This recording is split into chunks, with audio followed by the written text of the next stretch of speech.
ஓம் சாந்தி. 10/6/2026 புதன்கிழமை. வாணி தரும் வசந்தம்.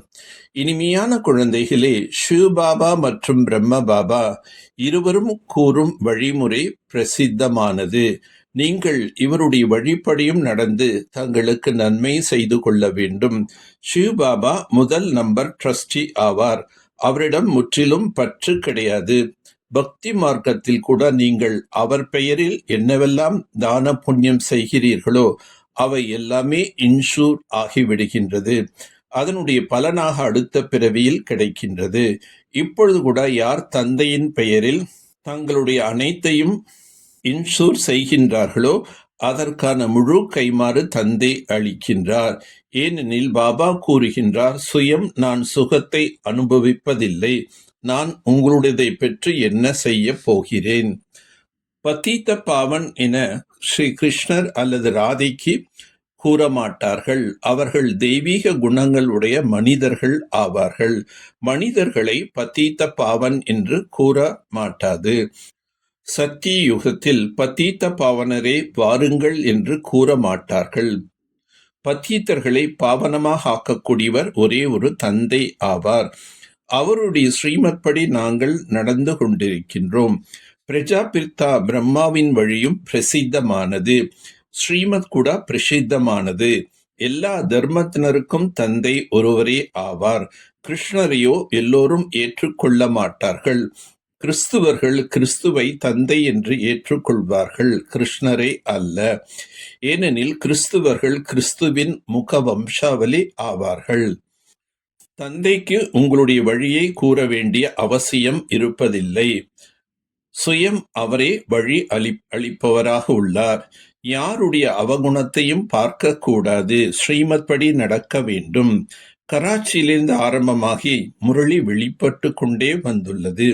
முதலில் பாபா முரளி நடத்தி கொண்டிருக்கவில்லை. அதிகாலை 2 மணிக்கு எழுந்து 10-15 பக்கங்கள் பிரம்ம பாபா எழுதுவார். பாபா எழுதியதை வைத்துக் கொண்டே இருந்தார். பிறகு அவற்றினுடைய நகல்கள் எடுக்கப்படும். இவ்வாறு முரளியானது ஆரம்பத்திலிருந்தே வெளிப்பட்டு கொண்டு இருந்தது. பக்தி மார்க்கத்தில் கூட இன்சூர் செய்கிறார்கள். இறைவனின் பெயரால் தான புண்ணியம் செய்துள்ளார்கள் என்று கூறுவார்கள். பக்தி மார்க்கத்தில் தர்மாத்மாக்கள் அநேகர் இருக்கின்றார்கள். இறைவன் பெயரில், ஸ்ரீ கிருஷ்ணரின் பெயரில் தான புண்ணியத்தை செய்கிறார்கள். யார் எப்படி கர்மம் செய்கின்றார்களோ அதற்கேற்ற பலன் கிடைக்கின்றது. மாயை தவறான காரியம் செய்ய வைக்கின்றது. அதனால் நீங்கள் துக்கம் அடைகிறீர்கள். இப்பொழுது நான் உங்களுக்கு எப்பேற்பட்ட கர்மத்தை கற்பிக்கின்றேன் என்றால் உங்களுக்கு ஒரு பொழுதும் துக்கம் ஏற்படாது. மேலும் மாயை கூட அங்கிருக்காது.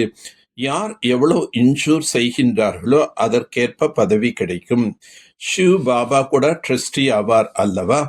முதல் நம்பர் ட்ரஸ்டி ஆவார். நான் கூட முழுமையாக இன்சூர் செய்துவிட்டேன் என்று பிரம்ம பாபா கூறுகின்றார்.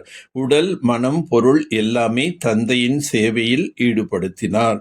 ஒரு பொழுதும் எந்த விஷயத்திலும் சந்தேகம் இருக்கக்கூடாது.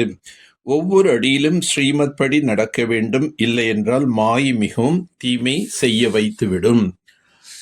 இது உங்களுடைய மிக அரிய விலை மதிப்பிட முடியாத வாழ்க்கையாகும். சிவபாபா வரும்பொழுது நாடகம் முடிவடைகின்றது. பிறகு கிருஷ்ணரின் பிறவி எடுக்கின்றார். சத்தியுகத்தில் முதல் இளவரசனாக ஸ்ரீ கிருஷ்ணன் வருகின்றார். இந்த நாடகத்தின் ஒவ்வொரு காட்சியும் சாட்சியாக இருந்து பார்க்க வேண்டும். ஏனெனில் ஆனது ஆக்கப்பட்டது, மீண்டும் அமைக்கப்பட்டு கொண்டிருக்கின்றது. ஒரு பொழுதும் எந்த விஷயத்திலும் சந்தேகம் எழுப்பக்கூடாது. தந்தையிடம் இன்சூர் செய்ய வேண்டும். உடல், மனம், பொருளை தந்தையின் சேவையில் பயனுள்ளதாக ஆக்கி தங்களுடைய வருங்காலத்தை அமைத்து கொள்ள வேண்டும். தந்தையிடம் முழுமையான தொடர்பு வைக்க வேண்டும். தந்தைக்கு முழுமையான சமாச்சாரம் கொடுக்க வேண்டும். மர்ஜீவா ஸ்திதி மூலம் தைரியம் மற்றும் உற்சாகத்தின் அழியாத முத்திரை பதிக்கக்கூடிய பிராப்தி சம்பன்னம் ஆகுக. யார் பிராப்திகளால் நிரம்ப பெற்றிருக்கின்றார்களோ அவர்களின் ஒவ்வொரு நடத்தை கண்கள் மூலம் ஊக்கம், உற்சாகம் காணப்படும். ஆனால் தைரியம் மற்றும் உற்சாகத்தின் அழிவற்ற முத்திரை பதிப்பதற்காக தனது கடந்த காலத்தின் அல்லது ஈஸ்வரிய மரியாதைகளுக்கு விரோதமான சம்ஸ்காரங்கள், சுபாவங்கள், சங்கல்பங்கள் மற்றும் கர்மங்கள், பலகீனங்கள் என்னவெல்லாம் உள்ளனவோ அவற்றிலிருந்து மர்ஜீவா ஆகுங்கள். உறுதிமொழி என்ற சுவிட்சை செட் செய்து நடைமுறையில் உறுதிமொழியின்படி நடந்து கொண்டே செல்லுங்கள். தைரியத்தின் கூடவே உற்சாகம் இருக்குமானால் பிராப்தியின் ஒளி பிரகாசம் தூரத்திலிருந்தே காணப்படும். திருவிழா அல்லது குழப்பத்தில் டபுள் லைட்டாக இருப்பவரே தாரணாமூர்த்தி ஆவார். உங்களது ஒவ்வொரு சங்கல்பமும் ஒவ்வொரு வார்த்தையிலும் விசேஷத்தன்மை இருக்க வேண்டும். சதா சரள சுபாவம், சரள வார்த்தை, சரள தன்மை நிறைந்த கர்மம் இருக்க வேண்டும். அந்த மாதிரி சரள சுரூபமாக இருங்கள். சதா ஒருவரின் வழிப்படி ஒருவருடன் அனைத்து சம்பந்தங்கள், ஒருவருடன் அனைத்து பிராப்திகள், ஒருவரிடம் ஏக்ரஸ் நிலையில் இருப்பதற்கான சகஜ அபியாசியாக இருங்கள். சதா குஷியாக இருங்கள்.